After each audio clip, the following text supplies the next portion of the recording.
Boa noite, estimados telespectadores que hoje nos assistem pelas mídias digitais.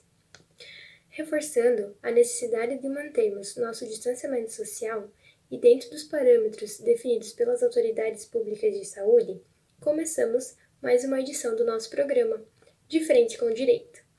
Hoje, trazemos aqui nossa entrevistada Mônica Machado.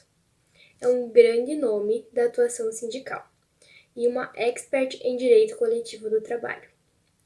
Para conversarmos um pouco mais sobre o direito do trabalho em si e a atuação do sindicato, e também o futuro, com certeza, né?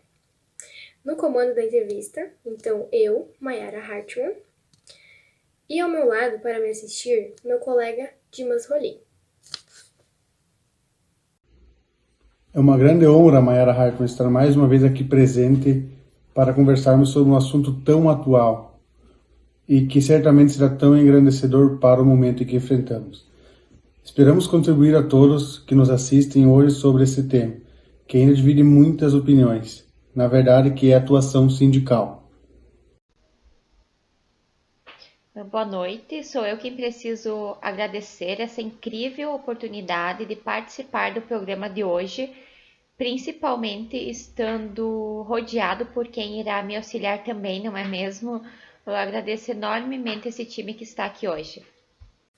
Vamos começar então. Temos bastante coisas para conversarmos e o nosso tempo é um pouco curto. Então eu passo a palavra para o meu colega Dimas Rolim. Mônica Machado, acho que primeiro poderíamos comentar um pouco sobre o impacto das sucessivas reformas e mini-reformas, como assim foram chamados no direito do trabalho. Essas leis, com certeza, modificaram um pouco a forma de como os sindicatos atuam, não é mesmo? Com certeza sim.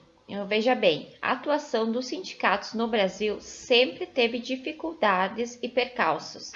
Se formos comparar como se dá a organização aqui no país, é muito diferente do resto do mundo. Primeiro, historicamente, os sindicatos aqui foram no modelo europeu, das entidades representativas que surgiram a partir das movimentações trabalhistas e da luta por melhores condições de trabalho. Ou seja, o Brasil não teve escancaradamente essa etapa que teve em outros países, como na Inglaterra, por exemplo. Em segundo lugar, foi a orientação e o tratamento legislativo que vem perpetrando desde as primeiras regulamentações da atuação sindical e que não se modificaram, por exemplo, quando o resto do mundo sinalizou a necessidade de mudar. E precisa mudar? Em algum momento, precisou mudar? Sempre precisamos mudar, né? O sindicato, ele é um fruto das relações capitalistas e se essas relações mudam com o passar do tempo, os sindicatos também necessariamente precisariam mudar, né? Como, por exemplo, Por exemplo, nós temos uma regra no ordenamento brasileiro que praticamente só tem aqui, né? E que é que só podemos ter uma entidade representativa dentro de uma determinada área para uma categoria profissional ou econômica. O que acaba acontecendo, então, é que nesse tipo de atividade não tem como ficar de fora movimentos ou influências políticas e sociais. E se daí um grupo de trabalhadores dentro dessa área representada não está conivente com o grupo administrativo diretivo desse sindicato, como fica esse grupo de trabalhadores?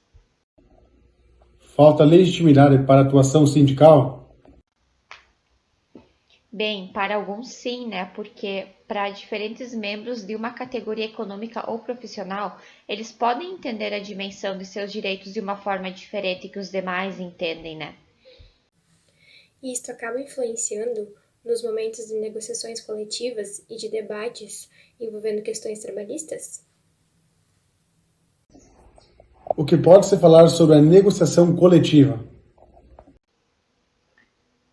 Bem, a negociação coletiva, ela é um processo que objetiva a realização da convenção, né, ou do acordo coletivo de trabalho. os acordos coletivos, eles não são pactos intersindicais, né? Mas há acordos em que há, de um lado, um sindicato e do outro, uma ou mais empresas da correspondente categoria econômica. E sua aplicação ela será no âmbito da empresa ou das empresas acordantes.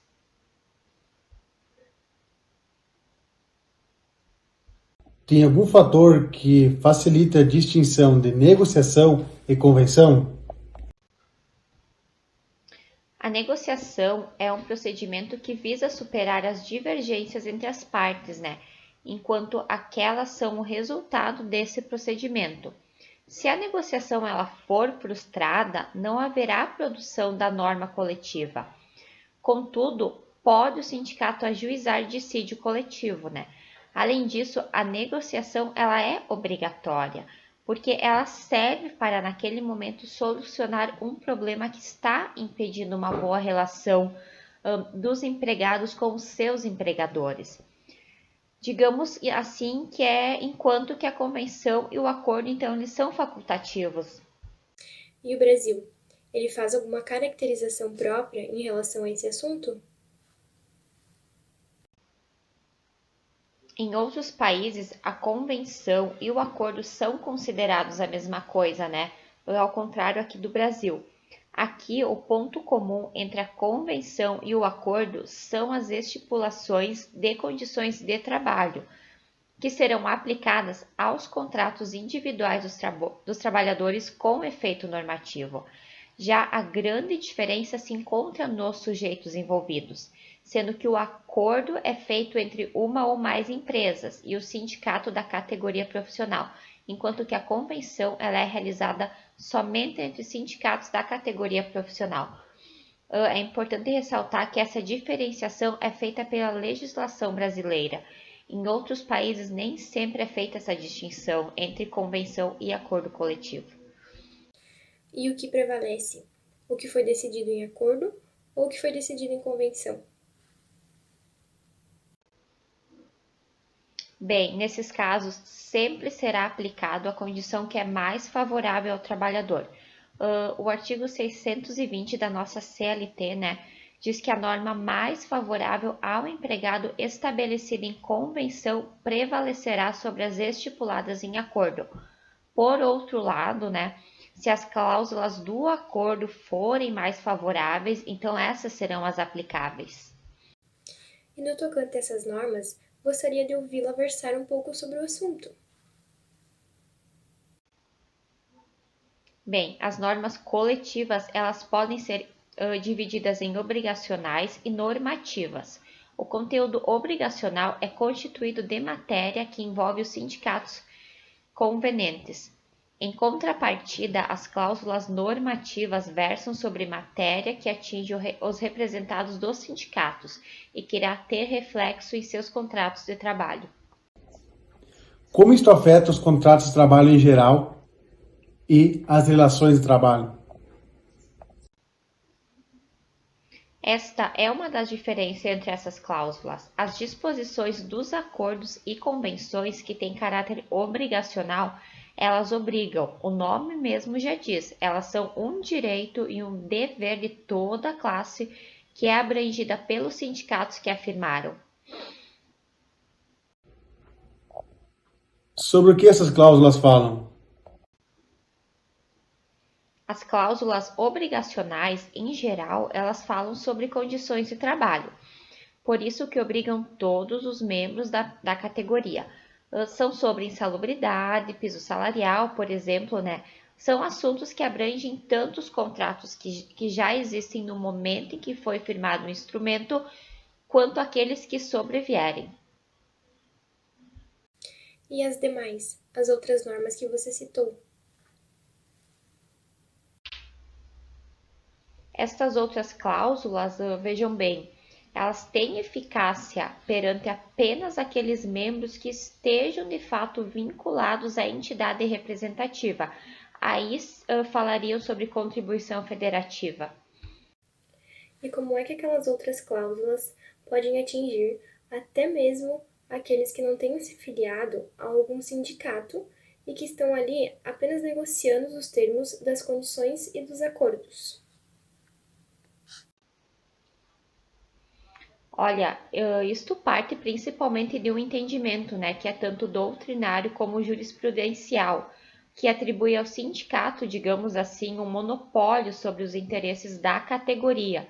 É como se os sindicatos fossem soberanos com relação àquele assunto e têm plena dinâmica para debater sobre eles. Nós já comentávamos antes, mas se eu não me engano, houveram algumas mudanças recentes nesse tópico com essas reformas trabalhistas. Como ocorre exatamente a identificação das normas mais benéficas ao trabalhador? Bem, isso certamente não é uma tarefa fácil, né? Porque as situações podem variar bastante entre si. Com certeza, mas principalmente com estas cláusulas de acordos e convenções coletivas ocorrem. Muito bom, muito bom.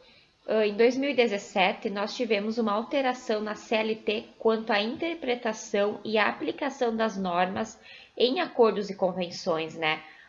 Prevalecendo as que fossem naquelas em acordos. Mas ao meu ver, e acredito que a jurisprudência ela vai continuar nesse caminho, vai continuar vigorando a condição que for mais benéfica, por força constitucional, porque existe essa previsão. Por final, um último detalhe. Estas cláusulas, que foram estipuladas coletivamente, elas vão vigorar para sempre? Não, nesse quesito também nós temos muito desencontro da jurisprudência, né, e da doutrina, sobretudo por causa das alterações da reforma, mas o que permanece é que elas só duram até a superveniência de outra convenção. Quer dizer que aqueles contratos de trabalho que forem feitos não vão permanecer por todo o tempo com aquelas mesmas condições? Isso? Exatamente, né? Como a gente havia comentado anteriormente, as coisas se modificam com o tempo, e o tempo todo estão se modificando, né? Então não seria possível que os contratos de trabalho acabassem eternamente vinculados a um instrumento que com o tempo vai acabar defasado, né? Não vai estar adaptado às situações supervenientes. E o empregado ou o trabalhador, ou principalmente o empregador, eles podem abrir mão das cláusulas coletivas?